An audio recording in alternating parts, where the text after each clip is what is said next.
I haven't got time to mark this motherfucker. Here we go again. We can't hear anybody. Nobody can talk to anybody.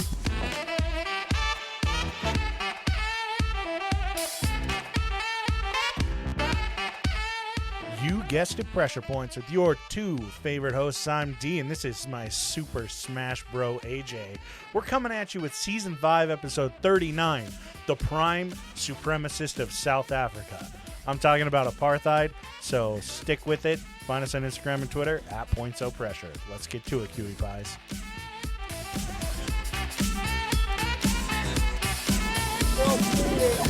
Well, turn the fucking thing off, you dumbass.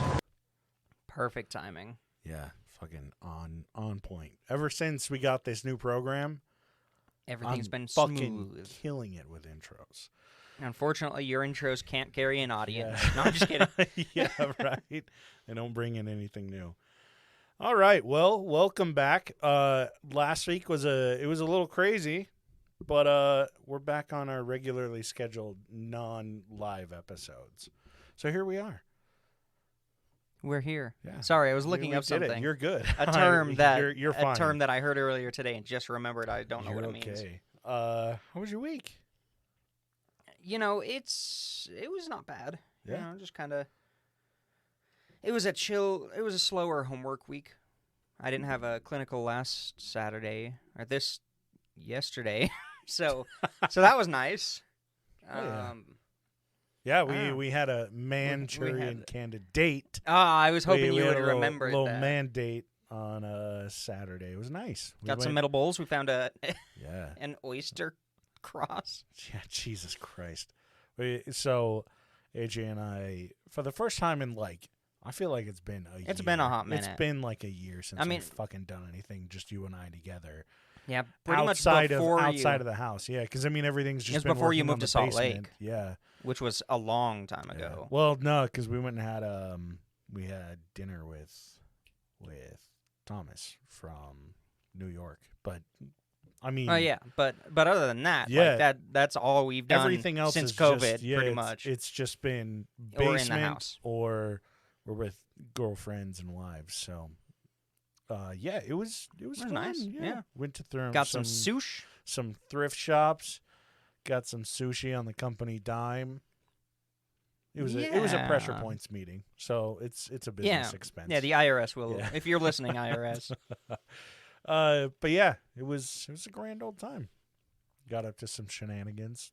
Oh yeah, Yeah, rekindled our love for one another. yeah. It really reconnected us to who we were. Yeah. No front doorstep kisses though. So Yeah, sucked. we only go down the back road, Yeah. the back door. Yeah. Backdoor 69ing for sure though.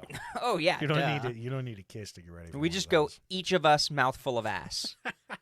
So just ass. It's a human centipede circle. Yeah, yes. Fuck yeah. But yeah, it was a good little weekend. Nice little nice little trip out of the house. Yeah.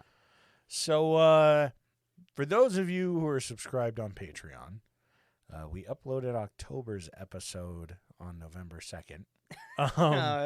And AJ went over basically Project all Ghost. of apartheid. Oh pretty yeah, and much. I got fucking ratioed by some asshole. It's apartheid. Apartheid. Oh, okay. That's what happens when I was born after it. Yeah. Also, it was my father. Oh, I see. But I knew he wasn't like, it's pronounced this way, but I could tell he wanted to correct me because Yeah. he sent me a Snapchat and he was like, I remember. He said that to me too. Yeah, do you remember how many times he repeated the phrase apartheid? Yeah. Apartheid. Apartheid was crazy. I remember apartheid. Yeah, Apartheid so was he cool. fucking did that. Called you out. I mean, you got the snap too. Get it right. You're No, the one who said it this he- episode. He sent it and was like, "Hey, this is for your awareness." He even messaged me and he was like, "AJ's the one that said it wrong, not me." So Yeah. I'm in the clear. Yeah, you're saying. He was like, this bitch-ass kid. Who the fuck raised this kid? So, yeah, I you talked about apartheid. how we're so synced up.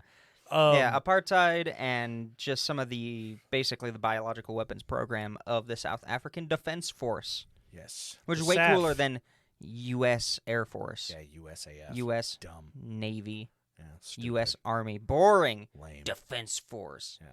Oh, South so African to start your Defense Force. episode, I wanted to share 2 quotes. Hold on, 3 quotes. To really set up just the personality Of me. P.W. Botha. Oh, okay. Nelson Mandela can rot in prison until he dies or I die, whichever takes longer. Yep. That's a great one. We got, Grand. I am sick and tired of the hollow parrot cry of apartheid. I've said many times that the word apartheid means neighborliness. Mm-hmm. Oh, you want to know what's... No. I'll get into his neighborliness. We'll get into that We'll later. get into that. Yeah. All right, one more. Most blacks are happy, except those who have had other ideas pushed into their ears. What the fuck? So that's going to set up Yeah. who the prime supremacist of South Africa is. Grand. He's such a fucking just Shitbag. piece of shit. Yeah. So, to preface all of this, before you do you said you were going to do a little slight Oh, I have like history. a It's like 30-second catch-up. But before you do any of that, to all of those who are on Patreon, that listened to the episode last week, this week, whatever, October's episode, I came out and I was like, oh yeah, I did.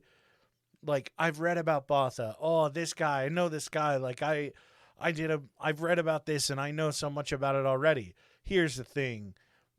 I went into my notes and I pulled him up, and it turns out the Botha that I was looking at previously was a dude from 1899 that had nothing to do with apartheid.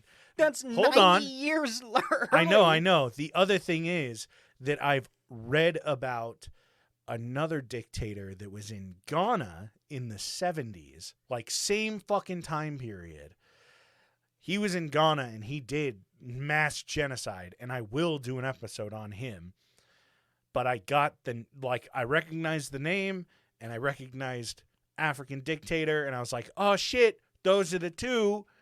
I've got Botha I've got Botha right here in my notes. That's who I'm thinking of. So the whole time we were talking on the Patreon exclusive episode, I was referring to like a Ghana dictator. So all of those cool things, I was like, oh man, I've got a crazy account for you. I've got all this cool shit. None of that was this guy. Wrong guy. Yeah, totally wrong dude. Read about this one, and it's a fucking hefty episode. I would like to get through it quickly, but I don't think that's gonna happen. There's too much to talk about. I went on this down topic. a fucking massive rabbit hole on this. I think this is the most work that I put into an episode in like 3 seasons. So yeah, bear with me. Yeah.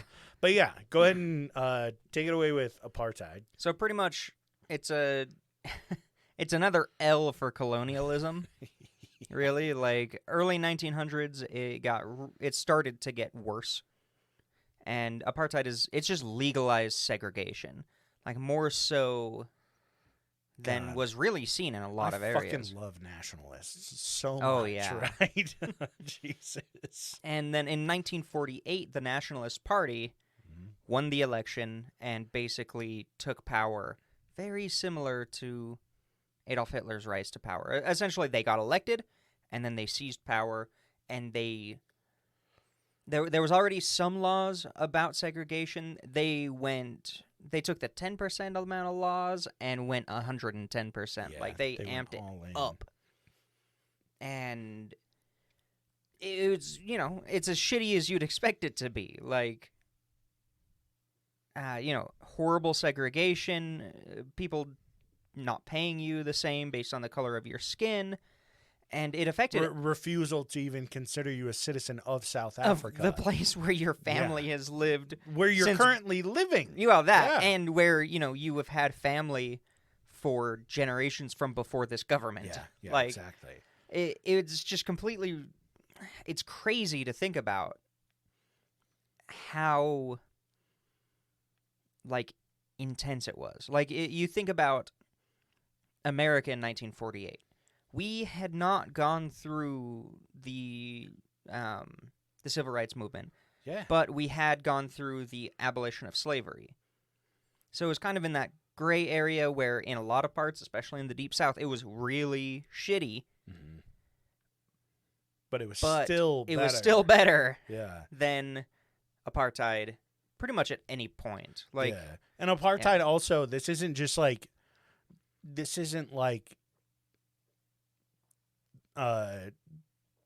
what the fuck am I trying to say? Sorry, I am so brain dead. I've done like 3 hours of notes tonight, 4 hours of notes. It's been a lot.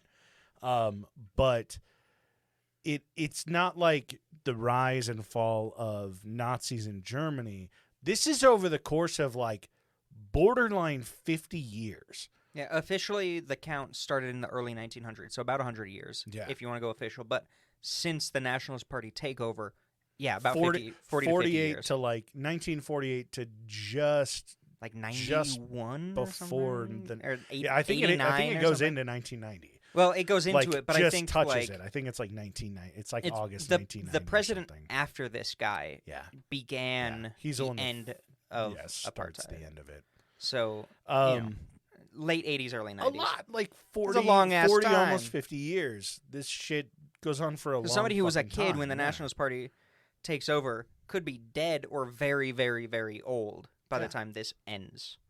It's fucked. So we're gonna start off with I'm gonna kind of talk about his history, and it's not.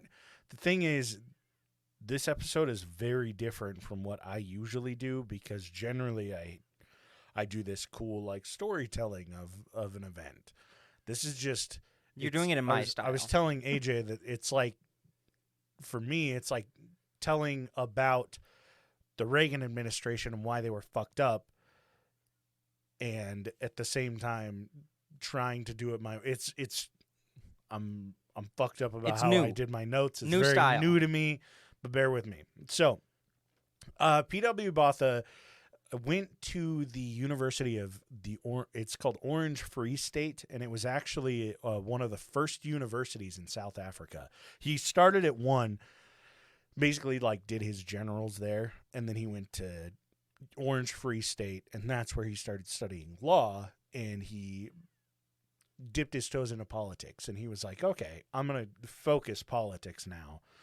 And during this time, he joined what was called the Asava Brandwag, which was basically Africa's approach at it was an African Nazi sympathizer party. Nice. And this is like, they went into this knowing this. This is like the 1938 when he joins this. So the Nazis are up to some fucking bullshit. And in 1942, after the Nazis attack the Allies, the USSR, that's when Botha puts his hands up and he says, well, this isn't what I fully believe in. This isn't what I agree with. So he changes his allegiance, like politically, to Christian nationalism, which is, just is that totally that is so different. so different? Yeah. Get the fuck out of damn. here. So he switches over to Christian nationalism, and in 1945, he speaks at his university, and the prime minister is visiting. And this is the prime minister that has, like, mind you, this is the prime minister that's before the nationalists take over, before apartheid begins. But it's the same prime minister. I don't remember his name, but it's the same dude. Like, Yes.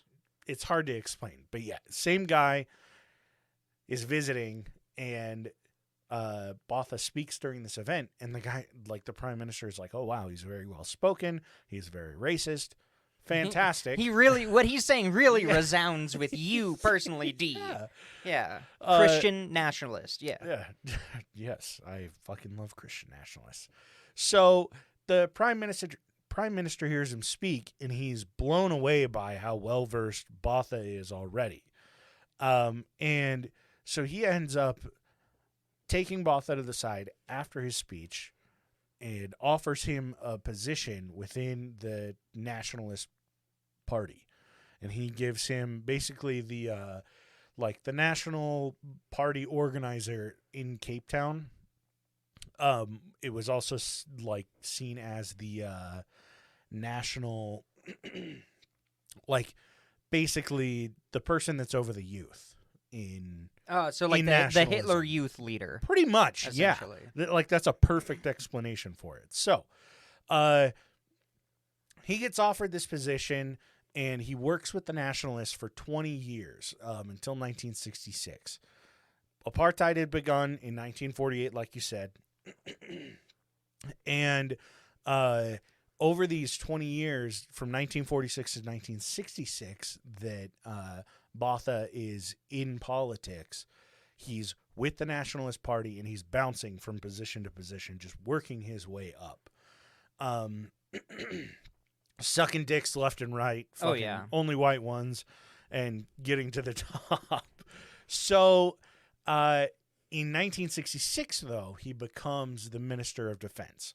And this is vital. I know that if you haven't heard the Patreon episode, you'd be like, 1960s, what the fuck? But this is fucking huge for AJ's episode that he did on Thursday, because in the 60s is where things really got fucking sneaky. Like, it wasn't so much just this is where apartheid really gets worse. It's that they were doing CIA level shit. Well, yeah, my father said that. Oh, what was it? Because we were talking about how I don't want to give too much away from my episode, but how the guy that I was talking about was being observed by the CIA. I talked about that in the episode, and how they were. It's said that they were inspired by this guy and by this project to,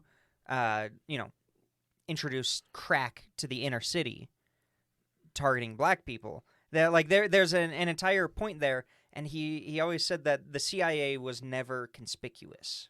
Yeah. In a sense, I don't remember the exact words, but it's this is the time when people saw the CIA getting away with so much crazy shit. This is really when it started, that other governments were like, oh, wait, we can just do this?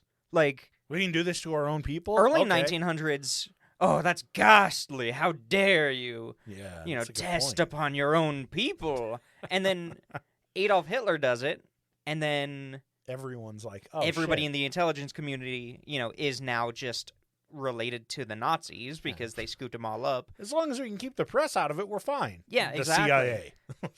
Yeah. God. So, yeah, it makes sense. This is really when they were like, oh, yeah, we can do whatever we want to our own people. Nobody's going to do anything. Yeah. What are they going to do? Stop us? Exactly. So, this is AJ talks about this secret project that was going on behind the scenes of apartheid, which apartheid, fucking awful. Behind the scenes shit, also fucking terrible. Yeah, wait. Yeah. You think just separate but equal is all it is on the surface? Hold on. Right? You think there's more to it? Who would have thought? So, also, they never said separate but equal. They just said separate in apartheid. Yeah, not equal. No. I mean, they didn't even try. Yeah, they didn't even try to hide. To make it equal. Yeah. Or even attempt to, the facade of equality. They didn't even touch it with a 10-foot pole. Yeah, they were just separate. While he's in his position of Ministry of Defense, you'll actually find, I'm sure you already knew this, but SADF, the South African Defense Force, SADF they were getting 20% of the national budget. Oh, yeah. Yeah. And that's so almost as much as almost as much as the U.S. America is currently. No, don't they get allocating 60? I don't know. They get a fuck ton. A fuck ton. But he had influence in shifting that money over, and he took part in concealing how much money was being put into the military spending fund. Hell yeah.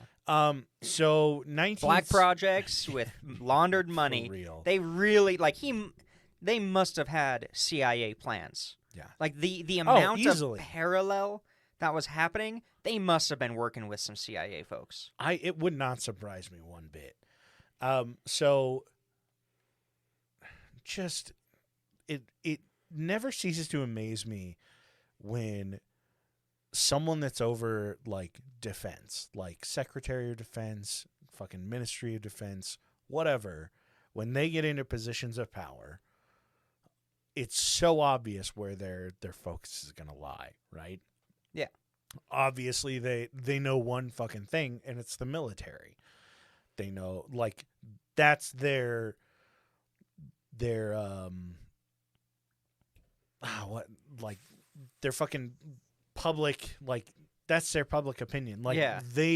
That's their they're- campaign point. Yeah, like nothing outside of, or what is the word? It's relations, fucking like international relations, basically. Their foreign policy. Yeah, foreign policy. Thank you. That was what I was trying to get to. Okay. Yeah. Their foreign policy is defense. None of it is peace talks. It never is, never will be when it comes to somebody that's going from Secretary of State, fucking Secretary of Defense, Ministry of Defense. They're focused on one fucking thing.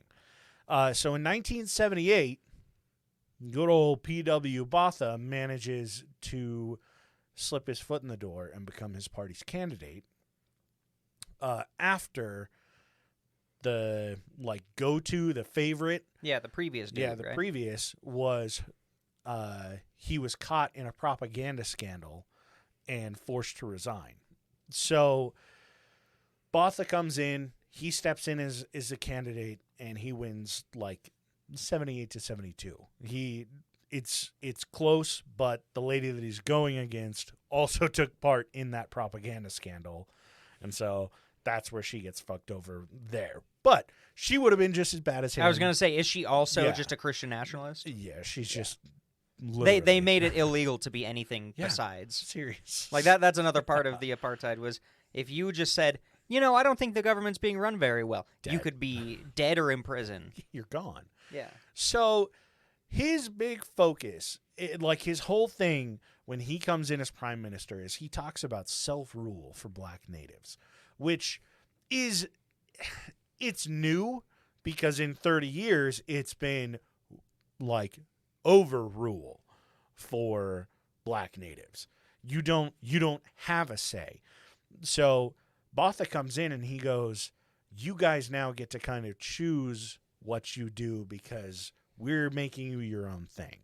So pretty much his whole approach is, imagine you have entire communities in the South. In the U.S., let's say civil rights movement, you have these communities, and Nixon comes out, or not Nixon, fucking, sorry, but the president comes out and he says, hey, you're in the U.S., but if you're in these specific areas, you live in these areas which are diehard black communities, then you're not technically U.S. You're the South. Kind of like a reservation. Yeah, exactly. Where it's like, except actually, you don't have any protections. You're a reservation, but more so an entire area, like a state-sized concentration camp, more or less. Well, it's actually more similar to the reservations than I thought, besides those protections. Yeah. Where, putting a bunch of people in these specific areas, especially after decades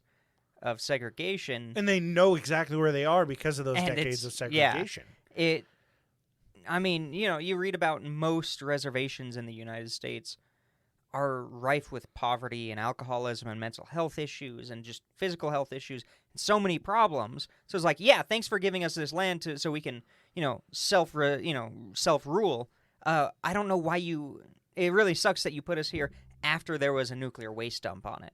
Yeah. Or you're giving us the land in the middle of nowhere that nobody wants and has no close transportation to any habitation. So it sounds like a good thing, but he's really setting them up for failure. Yeah, it's Like the whole idea, you get to do your own thing, govern yourself. is great for the voters, Yeah. but on paper it sounds great, but then you actually and put it's these terrible for the people that are living there because not only is it non-ideal places to live, it's literally the you worst places to live experience- that they sent them. you experience like even further segregation when you go out of those areas, if you can manage to even get out of those areas. Yeah, if your passbook allows you to. These are heavily policed areas. These are areas where, like I said, over the last 30 years at this point, they've canvassed, they've done surveys to find out exactly where they have their high density of black people. And then they just go high make it poverty. make it too. slight like a block larger and send them all there kind of thing. Yeah.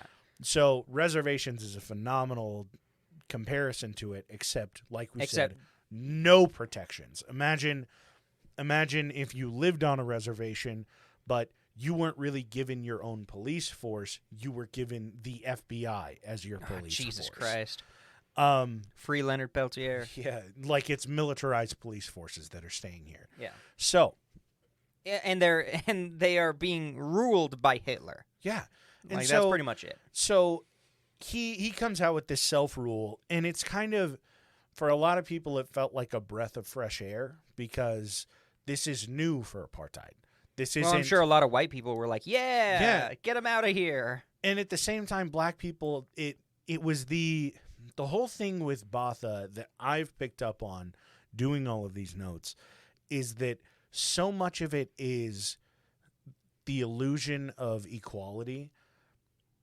Yeah, that's the whole further point divide. of segregation. Yeah. Which, Yeah. like, what he's doing is, like, he looks.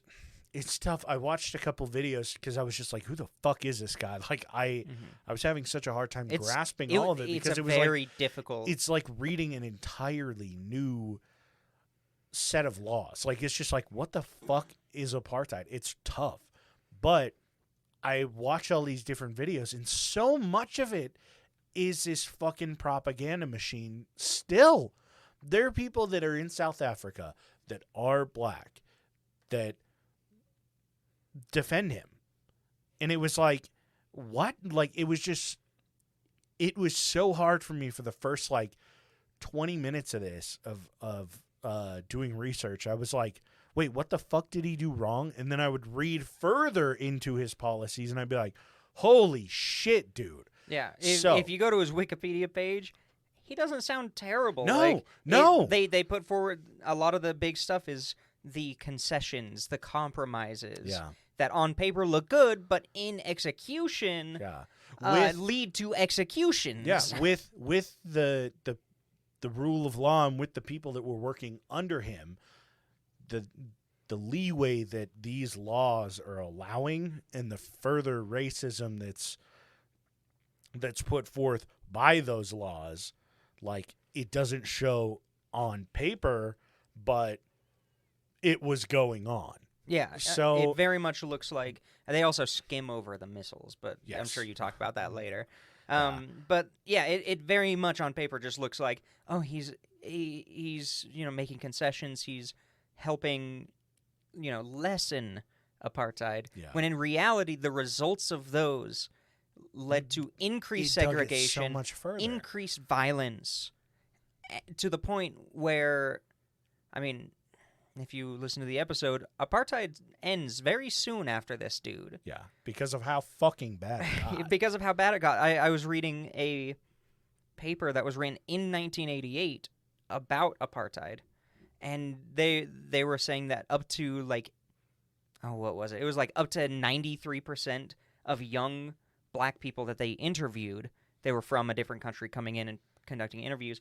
They said that violent overthrow is the only solution to solving the current governmental and political issues. I was like, holy shit! That is how bad it got.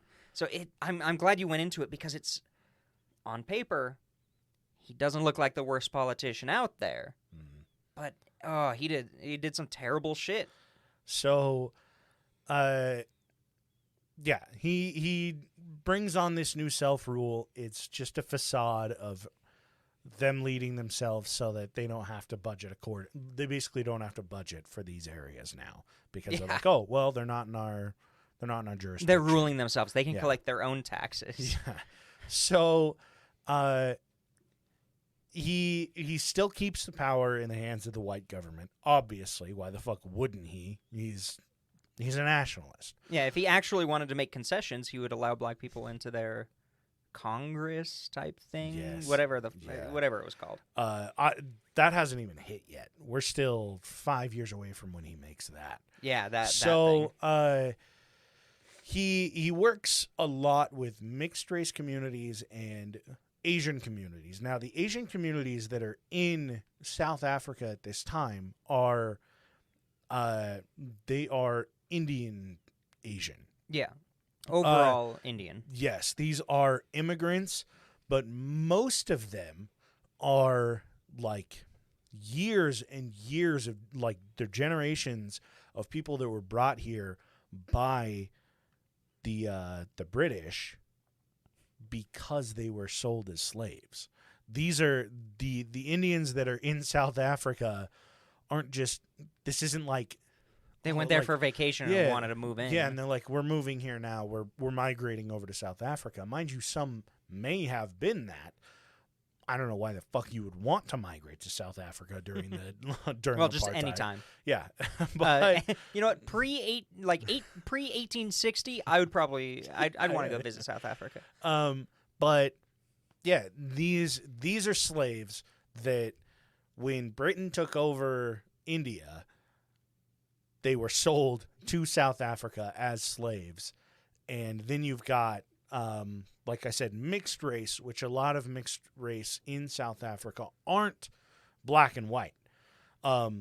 These are black and Indian. So they would refer to them as the brown people just because they weren't in these black communities, these forced black communities, I should say. So Botha goes in and he does his best to secure like more human rights for mixed race and Asian individuals because he hates black people so much more than he dislikes brown and slightly less white people. Yeah, it was crazy. So he opens up more human rights. So like they allow them more freedom of choice, even though they're still very limited as compared to white people in South Africa. And at this time, nobody's actually aware of the secret program that he had put in place when he was Minister of Defense, which was the one that you had talked about. And because all of the budget is currently tied up in the defense fund, literally it's gotten even worse than just the 20%. Gold prices start to fall, and that's where all of South Africa's money is just gold. So gold prices fall, and in 1979, the economy fucking tanks in South Africa.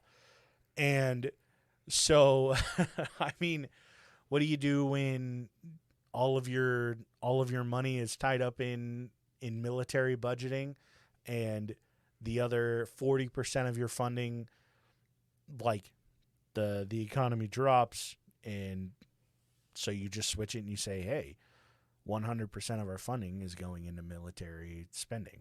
Yeah, defense perfect. Budget spending. You start a war to justify Exactly.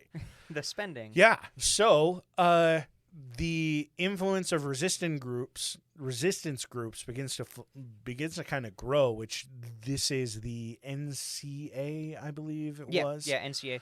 I do want to make a go for thing it. on that. Whenever the economy is really, really shitty in history, not all the time, but you are much more likely to see a war break out because a war basically solves economic crisis. Yeah. Because, you look at the Great Depression, terrible. We only really got out of it because we entered World War II. The world was in a recession. Germany was in a horrible recession before they invaded it started to invade countries and take over Austria and like. Because war, you're war is a literally great just industry. investing into yourself. Well, you're basically mandating a bunch of jobs to open up. Yeah. Saying, oh, well, we got to go open up weapon factories and ammunition factories and tank factories. Research facilities. And all this shit. And then you got to staff it. And your return on investment for weapons of war is way higher than you would expect. Which is, just phenomenal. It's crazy shit. Yeah, so the NCA, I was going to go into them, but I didn't. I went into the SWAPA. I don't remember what they were called. Yeah. They were a smaller group. So the NCA is the main one. Like, I don't really get much into them in this one. If you want to read about the NCA, by all means, do it. But they're pretty much anti-apartheid resistance groups, anti-government groups. And they're based in Namibia, right? Yeah. Yeah, because I probably should have mentioned that in the beginning. Oh, yeah, Since true. the end of World War II, South Africa has been illegally occupying Namibia. They basically just said, well, this is ours, but we're not annexing you, but our military is there. Yeah, just military presence. Which makes sense. So if you think of everything that we've talked about, you've got these more segregated communities that are specifically thrown into already existing poverty-stricken communities. Yeah. And you've got this you're occupying a neighboring country who is also going to hit that or get a hit from that economic downturn. Yeah. So the poor people are more poor. Yeah, of course you're going to get people rising up and trying to fight against you. Exactly. You just segregated people who were doing slightly better to now forced to be just completely the lowest levels of poverty you can imagine. And then you are occupying a country and you have your military for there 50 years. Imagine being I'd start throwing rocks at trucks or something. Yeah, literally, yeah. That was an accident. I forgot that happened. You're okay, yeah. That foreshadowing. I'll talk about that in the future. But yeah, you're turning these people impoverished. You're saying, hey, you're not going to get any state funding because we don't recognize you as within our boundaries, but we recognize you within our boundaries because we are going to occupy you with a military force. It's like the most hypocritical approach to what the fuck did they expect? It is astounding. astounding. You can tell that they're sipping on their own Kool-Aid, and they genuinely do believe their racial theories. Yeah. That these people aren't going to fight back. Yeah. So they're idiots. So, like I said, the influence of the resistance group starts to grow, and so Botha comes out in full open support of apartheid. Before, yes, he was doing these things that weren't really showing that he was like full on apartheid. He hadn't previously come out in full support of apartheid. Now, resistance groups pop up, and he goes, okay, I can either have the resistances continue to happen, or I take a stance against the NCA, or I just agree with the policies that the nationalists have put in place, and I don't even acknowledge resistance groups in NCA. So he I doubles basically down. just say, hey, what we've been doing is right, which then reinforces that every fucking step that he made that felt like progress was a ploy. backhand. It was all a just a total fucking ploy. backhand to what he was doing. And of course, fucking white people in South Africa are like, oh, okay, cool. Pro-apartheid? Apartheid? Good. Cool. We're I'm all not set, losing yeah. my position at the top of the food chain. I can God. hire black workers for a third of what I can hire an Asian worker for. Yeah. Hell Oh, yeah. even better. So, so yeah, he doubles down, and it surprises and upsets a lot of people. Yeah, no shit. Well, let's not, one of the better policies that he did, let's remember something positive. He made it so that some restaurants in some areas have the option to serve black people and white people at the same time. Now they can choose. They never did. And these are the human rights that we're referring to. Yeah, these are the human rights. A lot of these are you like, are allowed to choose whether you segregate or not, and most still would. I didn't really touch much on it, but a lot of it was, yes, they were allowed more human rights, but it was at left the tide. up to Yeah. it was left up to the decision of someone that's white. Yeah, Like- of the like white business yeah. owner. The white Yeah. business owner can like say, like I was reading about a beach it was a big thing because they were like, well, if you want to, whoever owns the beach, this community, it was basically, well, this specific beach, you could allow black people onto this beach if the community chooses, and then the community chose to not allow black people on the beach. So, No shit. yeah, so mixed Asian and black people are still in the exact same place they were before. It just On never paper, really changed, it looks but it better. looks better So dumb. as a policy rather than as a human rights fucking decision. So, let's see. And don't forget the economy is also tanking because of increasing sanctions from other countries. Yeah, this is very true.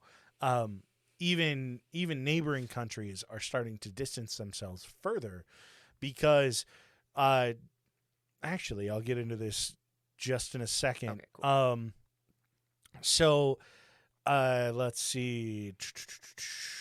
The resistance groups begin attacking, like they start having their protests. They start fucking throwing rocks through the windows of police cars. They start actively going after military, like they're going all in, and neighboring countries basically just disappear from like helping anything out at this point, helping out NCA or resistance groups, because they're like, one, we don't want to get too terribly involved because we're right next door, and two, a lot of these African countries have just found independence. They are just now starting democracies. They're just getting their fucking governments set up, and so they're like, we see what's going on in South Africa, and we are not quite going to dip our toes in that yet because we don't have the budget for military spending. We don't have a secret weapons program behind the scenes that's fucking militarizing and weaponizing fucking like chemical and biological agents and drugs exactly. onto artillery shells. So a lot of these neighboring countries do exactly what you're saying, is they step back. Yes, the UN and other. Well, the UN's been trying to do something for like 20 years up to this point. Yeah, really though. And America's been like, nah, they're anti-communist. Exactly. So we're gonna not sanction them forever. They're but it's starting. They're anti-communist. They're not anti-fascist. Yeah. But they're anti-communist. So, yeah, there are huge sanctions. They aren't getting any fucking money coming in. Multinational companies are ditching the country. Yeah, absolutely. And so Botha doubles down on his programs, and he creates what he calls total supremacy. Oh, you know what? Shit you not. That is... At least Hitler had tact. Yeah, right? He was like, I am Supreme Chancellor. At least he had fucking good names for things. Yeah. I mean, everything sounds better when it's in German and then translated. Right. So this turns the entire defense budget towards military and defense, or the entire, like, national budget, to military and defense spending. Did you come across his nickname? Botha? Yeah. No. It's Die Krokodil. Oh, yeah. The crocodile. Yeah, the crocodile. But in like German the big / crocodile, Afrikaans. basically. Yeah. I'm like, God damn it. Sorry, that just popped in my head. He for sure is. He loved that nickname. I'm sure it got him hard. Oh, Jesus. That's what his wife call him in bed. Yeah. It's because he never used lotion. Call me the crocodile. But in German. While they were in fucking missionary, and she's just like, when is this going to be over? With a hole in the sheet. When can you give me another kid so I can get the fuck out of here? Yeah, when will you stop Handmaid's Tailing me? Yeah, Jesus. Ugh. So, let's see. So, total supremacy. Yeah, so he starts total supremacy. And Jesus. their sole focus is stopping anti-government groups. And in this speech that he declares total supremacy, he turns focus to black communities, and he says, he's basically like, look, we get what you're going through. We get that you guys are struggling, but you must, and this is a quote, you must learn to adapt or die. Like, just Nice. the most open declaration of fucking hate ever. Yeah, And but you're so many completely on your people- own in the situation that we've created for you. And so many people still misconstrued this as a non-threat. They were What the they were fuck? like, what he was saying is that if you don't adapt to the times, if you don't adapt to the government that we're trying to put in place, you will die. Like, Well, they like didn't it get- will lead Oh, to your Jesus. demise. Without realizing that this is a very open and clear threat it's basically to black saying, communities. Snap into shape, Yeah. or we're gonna destroy you. Or will occupy, because that's the only fucking thing that we're focused on right now is Yeah. killing. He just got a blank check to Yeah. do whatever the fuck he wants. So, like you said, he has this huge, huge love for the U.S. Botha had such a big hard-on for the U.S., and he did his best at any moment to condemn communism. Like, He knew the CIA were listening. Yeah, exactly. He knew America was listening. Yeah, because they were just behind the scenes taking notes on everything he was doing. And communism is actually what helped liberate and save the neighboring countries. And that's why they stepped back so much, because the thing that helped them succeed was the thing that he hated. And as soon as they get involved in things, then it goes back to communism. Oh, it's communism, and then it now perpetrates America this- is yeah. gonna look at you. Yeah, it turns this big fucking, the big red scare even bigger, and it says, hey, apartheid wasn't about white versus black, it was about white versus communism. And so many of these countries kind of step back and they're like, whoa, we're not fucking with this, because they're so spiteful towards red. And I get it, like, communism, yeah, human fallacy totally destroys communism. It's great Not at its better than core. fascism. Yeah, it's great at its core, but greed fucks it. I get it. But at the same time, yes, it's a million times better than fucking fascism. So, despite like all of this fucking work, in 1983, Botha puts a new constitution forward. Oh, great! I love it when people start oh, changing their just constitutions. The best is that he changes constitution and he puts it up for vote, which is that's cool. Oh, That- nice! It's up for public How nice vote. of them. But the only population that can vote on it is the white population. No shit. Surprise, surprise. So, this is to establish, and this is another one of his backhanded policies, is that this is to establish a distribution of power. Oh yeah, I love A this series of checks and balances. And That's great, and more democratic. You know, more balance of power. yeah, There's nothing wrong with that. it's interesting that he's like, oh, we want a 3-party system. It's very rare Similar that a fascist dictator who is enacting total supremacy Yeah.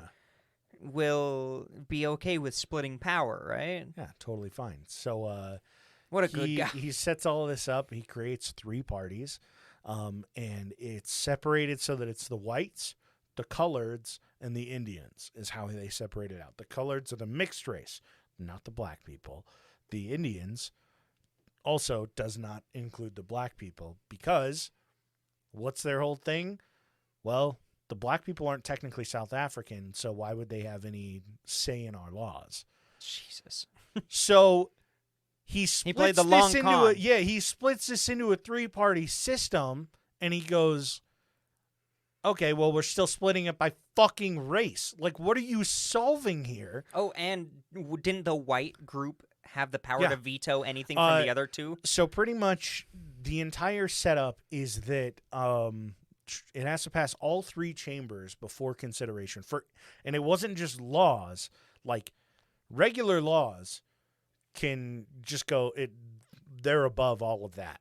So these three powers are strictly on like race, like anything, It was like domestic policy. Yeah, pretty like much internal policies. Not even necessarily like domestic policies. If it was a policy that was affecting a racial like law, something that had to do with apartheid changing, specifically? apartheid specifically, not necessarily like, oh yeah, we're changing like this law, whatever. The speed limits are going up. That doesn't have to. Yeah, anything that affected. I had it written down somewhere. Let me see if I can find It always the term that I'm trying to find. Yeah, the better terms are always written down in the notes than what I actually say. I know, I hate it because I had it too. But yeah, basically anything race relations. There you go. So any new race relations that need to get passed will go through these three parties. Anything else goes above them, and it stays with the white party, right? And goes to Botha. Yeah. Now, it doesn't go through these three parties and then get passed. These three parties all have to agree on the policy, and then it goes to God damn it. And then it goes to consideration with Botha, and basically like the executive branch, more or less. So Botha and the final say, Botha no matter and his what. white cronies basically are like, okay, cool. Like all of this information came through. The three groups that aren't affected by this all agree that, yeah, let's kill black people.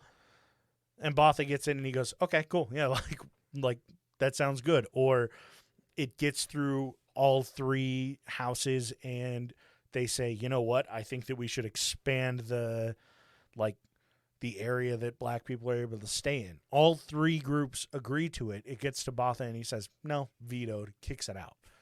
Of course.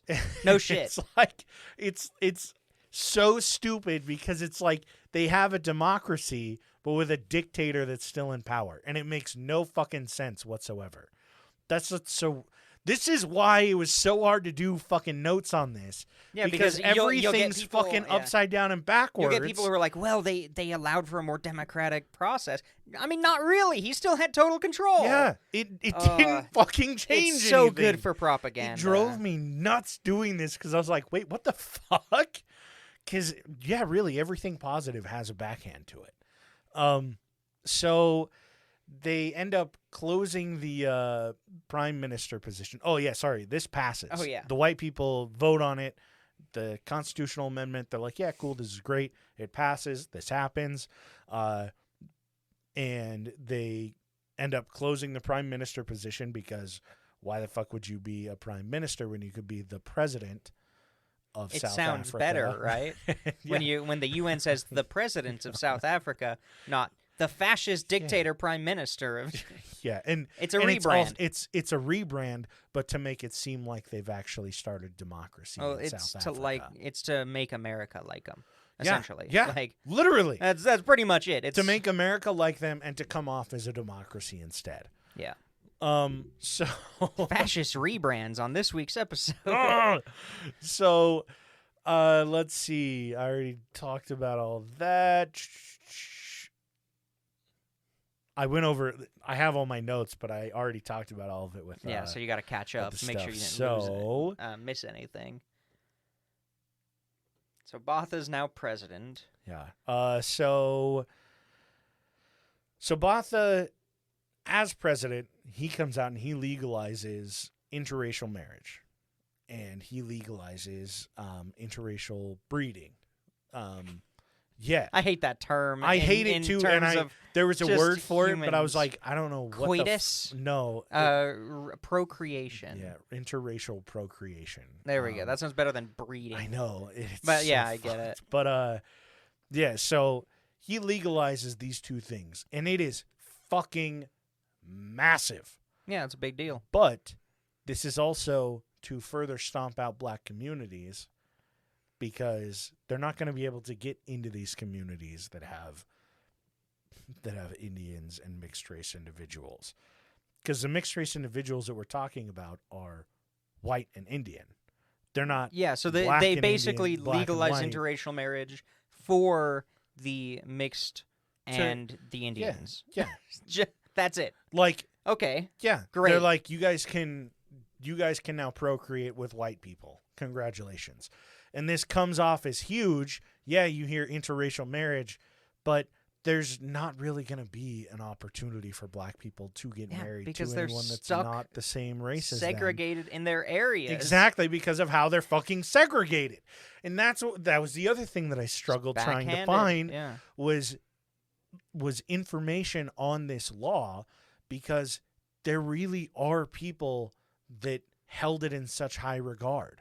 Nelson Mandela being one of them. I mean, it's big. It's still a step, but it's not as big as it seems. It's a step, but he's doing this to aid in the growth of these other communities, the colored and the Asian communities, to further push the black community out of South Africa entirely. Because when you have an overpopulation of 3 other races and one race you don't want to be there, then you just slowly shift on one of the 3 races into that area. Yeah, and it's just like, yeah. And like you can that's still exactly see it what as, he was trying okay, to cool. do. I see. Yes, interracial marriage, good. Yeah. But that's not what he had ulterior motives to it. He's not using it as publicity. He's not doing it out of the kindness of his own heart. Exactly. He's not doing it to help black people out of rough situations. He's doing it to further polarize them. Like, it's just so blatantly obvious. And it's like, I get it. It was a step in the right direction. And it did. I think what happened, in my opinion, is that people started to see that, and they saw that he made that step, and they were like, okay, like, we're anti-government, but we're in the government. Because there was another guy named Botha that was actually anti-apartheid, and he was in the government, and he wanted to end it. And he basically was like, that kind of gave us a springboard. Like, yes, it did help, but the motive behind it was a complete fallacy. Yeah. Like, fuck him for doing it. Hey, he didn't do it because he wanted people to love each other and get married. Yeah.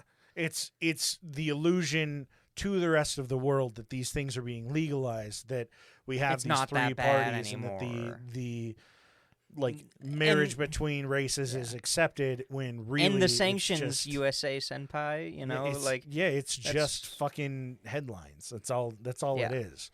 So to cement that this isn't going to help black people, he actually refuses to free Nelson Mandela from prison. Multiple times. Yeah, but specifically right after this, everyone was like, okay, cool. If you're good with interracial marriages and people like free love, then why don't we free Nelson Mandela? And he was like, why the fuck would I do that? Yeah, and like at this point, he Nelson Mandela had requested to meet with Botha multiple times, each time, of course, being a big fat no. Yeah. No shit. Seriously. And yeah, it's like, he's not getting out. Fuck you. God damn. So, tensions are getting higher and higher and higher, because the anti-government groups, the NCA, resistance groups, they're seeing right through this very thin veil of, like, very poorly shown anti-racism. It's propaganda. Yeah. Straight up. It's so, just propaganda. Tensions are getting even worse, and on the front lines of everything, you've got these white, colored, and Indian people that are now further separated from black people, that they now have more rights, and so they now hold more animosity towards black people that are, quote-unquote, occupying their land. And so it kind of creates anti-resistance groups. And you start getting police forces, who would have thought, are even further over-militarized police forces. Yeah, that, like, they have an abundance of fucking budget now.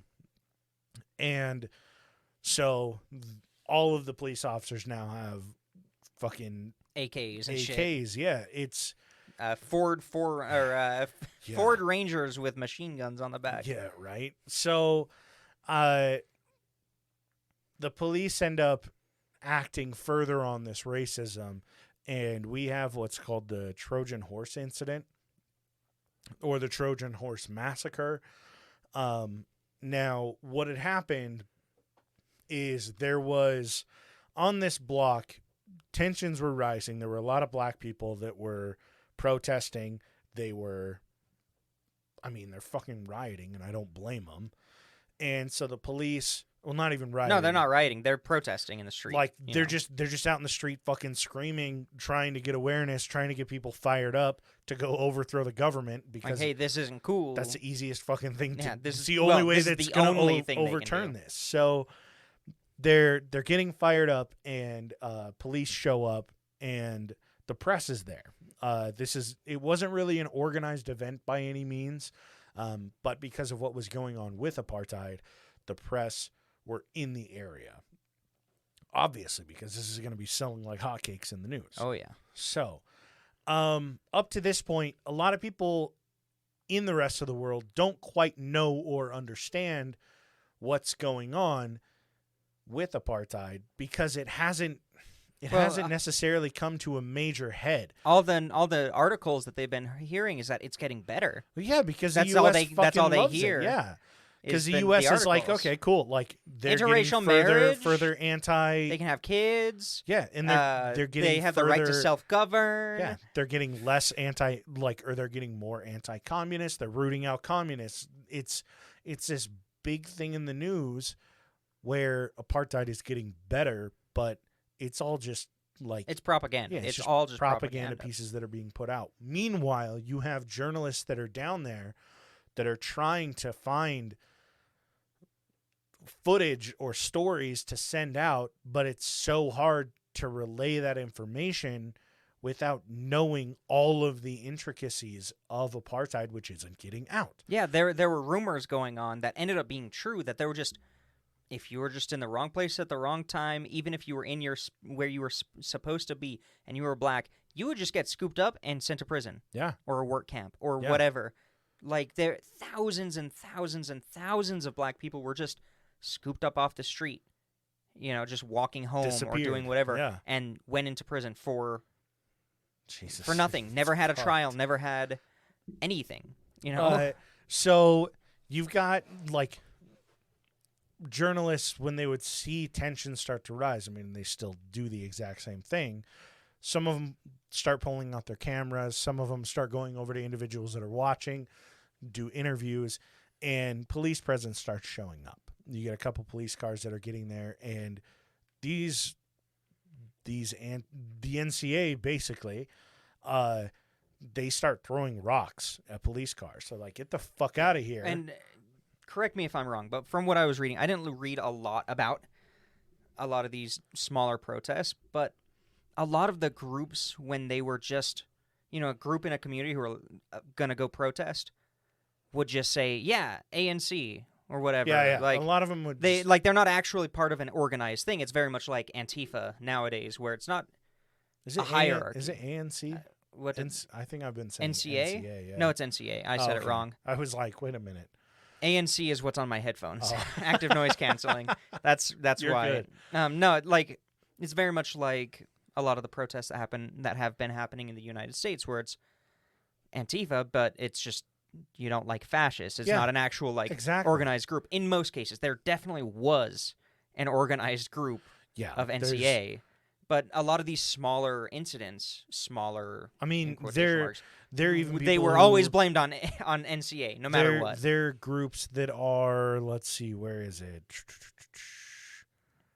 I mean, I I talk have- about I one have group one that's written basically killed by the military, entirely drugged. There's one it's basically just like a church, where it's an open public forum for anti-fascism, basically, but it was seen as an anti-government group. Mm-hmm. And they were like, we're not NCA, but we are our own thing. It's Yeah. like it's So like some had these. SACC or something like that. Yeah, a lot of people had their own groups, if they didn't have their own group, they would just take the name of a popular group. Yeah.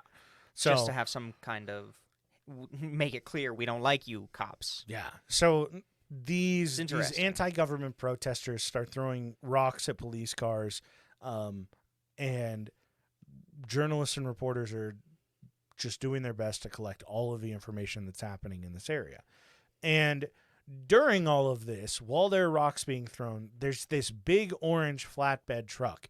Mind you, when you think of like an African or like orange flatbed truck, as you thought during the this, Ford Ranger you would think that this is kind of just some like dumpy Toyota, like 1970s Toyota pickup. Oh no, I was thinking like one of the cargo carriers with the big cloth over the back. Right? So initially, in a lot of the reports, it just said truck. So I was thinking like, oh yeah, it's just like a little pickup truck, but it's like a full flatbed truck, like the flat front face with the like flat windows. Your knees are basically right under the windows when you're driving. Mm-hmm. So there's this big orange truck that's driving back and forth, and it's passed this area like 3 or 4 times, and the journalists are noticing that it's the same fucking drivers. It's not like this is some company that's just happens to have a lot of traffic through here. And so the protesters start to see that this is not just a regular flatbed driving through, and it's got all these crates in the back. So they start throwing rocks at the front windows. They start throwing rocks at the sides, and all of a sudden, all of the crates' tops pop open, and a bunch of police officers stand up out of them and just start firing guns. Yeah, right into the crowd. Everywhere, straight into crowds. It ends up with 12 people injured, which, mind you, I know that a lot of these, 2 kids die, 3 adults die. And it's like 5 deaths is a lot of fucking people. It doesn't sound like a lot by today's standards because we have a mass shooting every other fucking day. But 5 people and 12 others injured is a lot of fucking people hit by by any bullets, especially when it's from police. And they have footage of it. They have footage of this fucking event. If you would like to go watch it, by all means, it's the Trojan Horse Massacre, Trojan Horse Incident in South Africa. CBS was one of the very, very, very few companies recording this incident. And police rush after them as soon as they see that camera. Sure. Up to this point, the police have done a fairly okay job at suppressing any information that's gotten out. Any reports or anything, they stop journalists and say, hey, don't write that down. Give me your notes, whatever. Give me your camera. Yeah. Or just blatantly arrest them. These journalists who are recording it, they get it on film, and literally you see them looking at this truck. You see a rock go through the windshield of this truck, and then all of a sudden, like the guy zooms out, and you see like 6 dudes pop up out of the back and just start fucking shooting. It is so they baited him. It is astounding. They just they knew exactly what they were gonna do. They wanted them to be able to defend it. It was later revealed. It was self-defense. They threw a rock at me. It was later revealed that it was called Project Ghost Car. Oh my god! Of course. The police department planned it. So CBS's reporters get stopped by the police. The police take the camera, but the guy that was recording was smart enough that as soon as they started to run, he took the tape out of his camera, put it in his pocket. They get arrested. They have to turn their stuff over, and the police weren't smart enough to find the tape or realize what the fuck it was. So that night, CBS sends it to the UK, where the UK sends it to the US, and then it gets distributed worldwide, and it airs on TV that night. Damn. And they're like, how many more of these events must have happened that the press were censored? Where the camera and the tape was taken. Yeah. But so many people refer to this as the turning point of apartheid, because this is this is 1988. It's a bright think. orange truck. Yeah. Like the whole thing. It's so Holy clearly shit. obvious. And it's kind of the turning point because the rest of the world finally sees what actually is fucking going on. At this point, we haven't even seen fucking Rodney King get killed. Like, Jesus. This is 80s. This is fucking unprecedented. And you're seeing police officers just massacre black people in their fucking, like, on the block they live in. And so it blows up, and you get countries that now are starting to take stances against them. So Botha and South African authorities find out that CBS has filmed it, and they found out the next day that it was released, and they kick all of CBS out of the country. They reach out to all of the other reporters, and they're like, everything's limited. Like, whatever goes out through us, basically. Yeah, what a great way to create a network of smuggling to get this shit out of there. So let's see.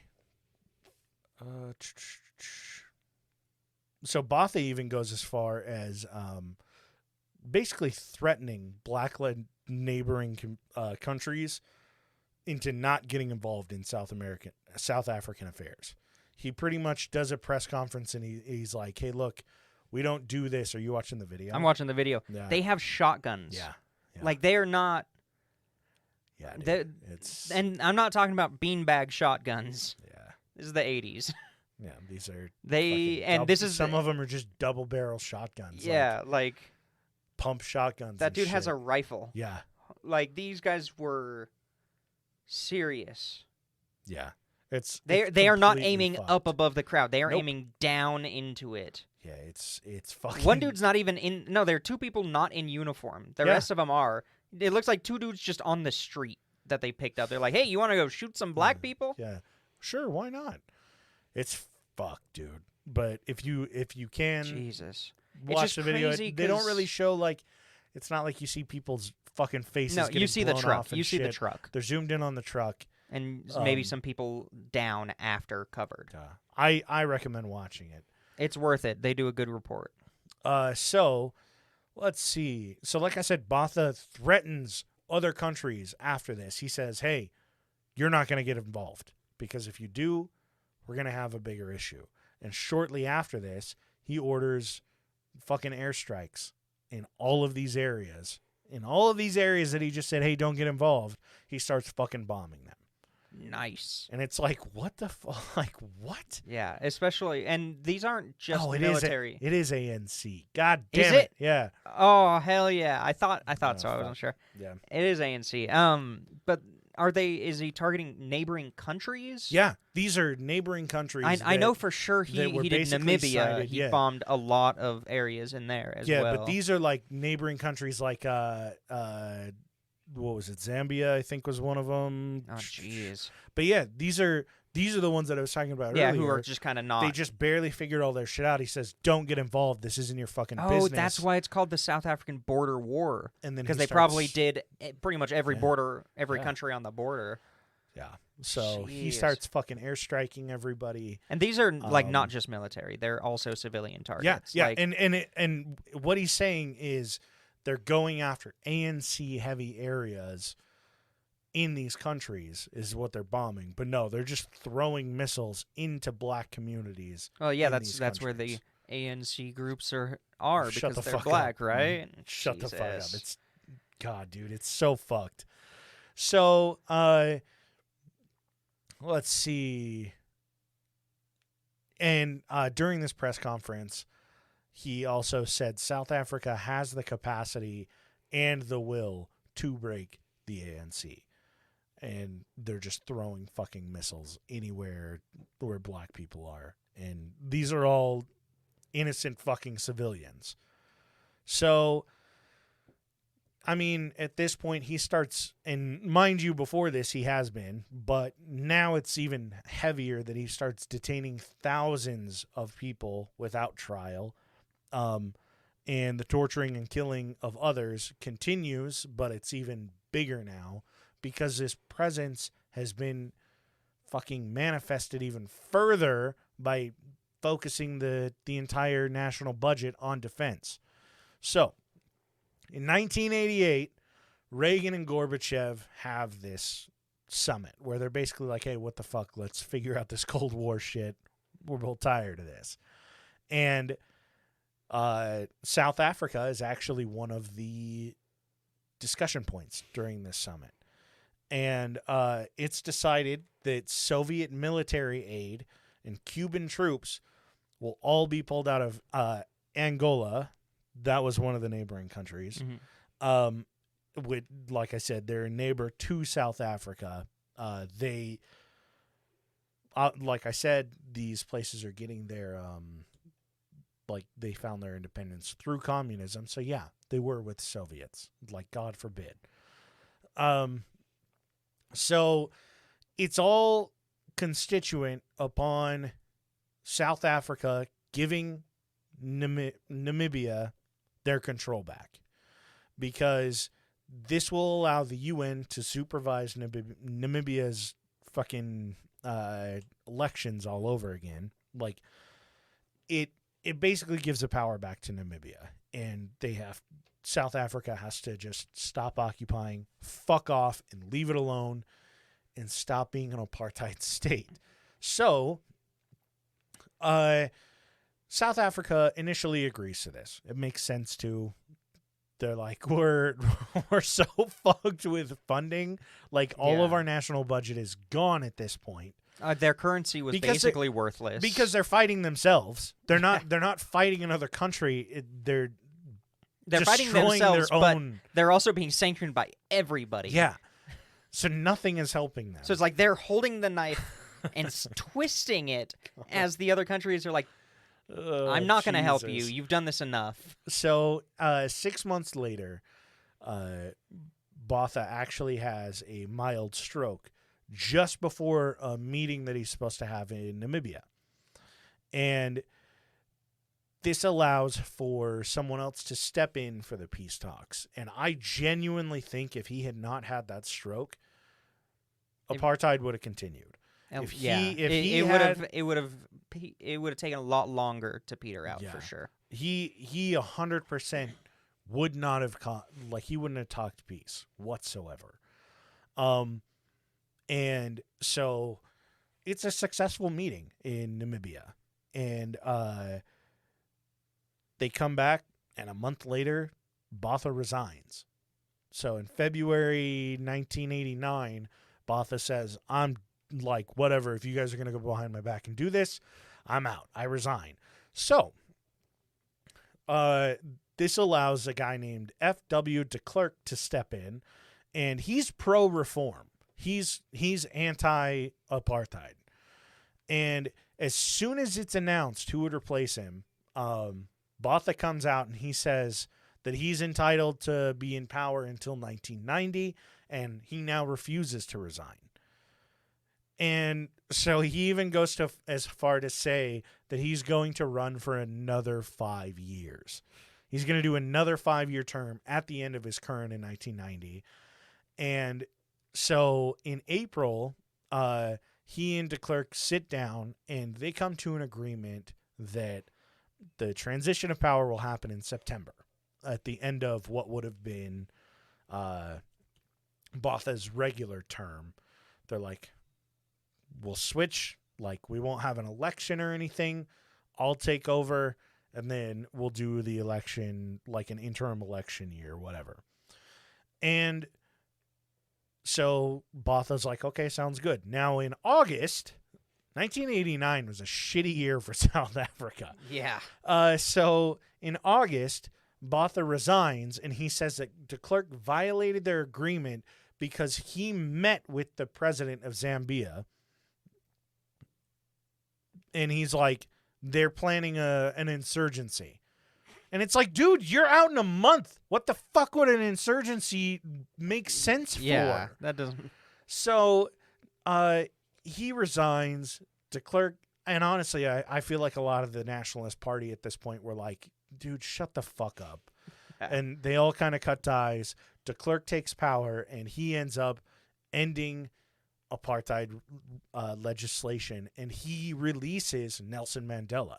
Two very fucking easy things to do that Could have been done a long time ago. didn't need integration marriage, like interracial marriage, integrated breeding. Like it's like, but those you can just do these two fucking things. They're huge, but it's also not. Oh, let's no, it's not difficult. Let's make like, a democracy that's not a democracy. It's like the dude sits down and he says, "This is done. This is done." And I'm not gonna. Oh, he just has to sign a paper that beat says around the bush. pardoned. Yeah, and it's not like he sits down and he goes, "Okay, cool. Let's settle this up for these things." He's just like, apartheid is done. We're reforming everything. We're fixing it. Nelson Mandela is out. It doesn't take all this fucking effort. You don't need to do these fake baby steps that Botha that's did. why Botha was doing the fake baby steps to perpetuate his power. Yeah. He didn't want to end apartheid. He didn't want to at all. So, in 1998, South Africa actually puts together the Truth and Reconciliation Commission, and they meet to expose apartheid crimes, and they actually call on Botha to. Oh yeah, wasn't it called the Truth Reconciliation or something like that? The Truth Panel. Truth and Reconciliation Commission. That's what I just said. Did you say that? Yeah, I did. Oh, what You're the good. fuck? You're good. So they reach out to Botha and they tell him that he has to speak at this. Not speak. Sorry, he needs to. Nelson Mandela? Doesn't he basically run it? No, Botha. Oh, Botha. He gets like investigated. Yeah, essentially. he's being investigated, but he has to testify. Jesus, dude, my brain is. You're good. You're mush. good. Apparently, mine too, because Yeah. I did not hear you say You're good. It's Truth and Reconciliation. It's a long episode. At all. Sorry. So, Botha comes. Well, he's called to testify. He comes. Botha comes. He's called to testify, and he doesn't show. So, no, he who would've thought? shows. So during this meeting, because he can't testify on his own behalf, it's found that Botha ordered the bombing of an interdenominational anti-apartheid group, and this is the SACC that I was talking about. It's the South African Council of Churches. That he single-handedly ordered the bombing of this group in 1988. They charged Botha for refusing to testify on a human rights violation that he coordinated, and he's fined and he's given what's called a suspended sentence. It's kind of dumb, but they were like, they can't charge him for this because it was inconclusive, is what they later come out and say. So he gets this massive fine. He never even goes to jail. And so let's see. In 2006, I know we bounce through the things towards the end here, but he blesses the world. Botha finally does the one thing that he could have done all along, and he dies of a fucking heart attack. Now, he had turned 90, I think, 2 months before, and he had done this big interview for his 90th birthday. And it gets released after his death. And he doesn't condemn apartheid at all. And he doesn't apologize for it at all. He goes as far to say that he has no regrets on how he ran the country. He even states he never considered South Africans inferior to white, but he agreed that some whites may have held that view. He blamed not him. Yeah, he blamed the previous leader. I don't remember his name, but in 1948, the one that created apartheid. He blames him for the laws of apartheid and its influence over the Nationalist Party, of which he was a part of. He even says that the whites were happy to perpetuate apartheid, as many of them were, and some still are, racist at heart. Huh? Who would have thought? Yeah, but never saying he's racist. So October 31st, 2006 is officially 2 holidays. Halloween and the fucking death of Botha. P.W. Yeah. Botha. That bitch. What a bitch. So yeah, that's Botha. That's Botha. Good And God, Lord. we could do an entire another episode on like that truth and reconciliation thing. We could do another episode on a guy. He was kind of like a philosopher who came up with a lot of the underlying beliefs to what became apartheid. His last name was Ties, Ties. I don't remember his first name. No worries. But, he, there's so much that goes into it. And we won't. Not for at least a while. And also, if you would like information on what happened on the back end of everything, the sneaky shit that they were doing behind the scenes, subscribe to us on Patreon because AJ did a phenomenal episode on it. Yeah, patreon.com/points-o-pressure. Yeah. Hey, look at that transition. Yeah, what a fucking It's transition. fantastic. Okay, sorry, I'm rotating towards my computer slowly. So, of course, we've got the board. We got Nordic Thunder, Toddle Waddle, and Mini D. You got to talk to Mini D. He's moving, so, update your card in the system. And then, of course, we've got Abby, AJ's Third Nut, Thomas, Dark Runner, D's Nuts, Laura Revo. Thank you guys so much for, helping us keep doing this show for as long as we have. We've got supporting us. over 100 Hot damn. episodes. We've got a bunch of hold on. We got a bunch of stuff on the Patreon. We got at least one extra full-length episode per month. We I have think a cache of 4 extra episodes now. Dude, I think every episode that is They're strong. that has Very been strong on the episodes. Patreon are very top tier. Yeah, they're really good stuff. But yeah, thank you guys so much for supporting us. We wouldn't be here without you. I mean, we would. We just wouldn't be. We wouldn't have we these wouldn't sound as microphones. good. Yeah, we wouldn't have this better recording software. Well, we would, yeah. I guess, because you paid for it. Well, but yeah. thank you guys. Appreciate it.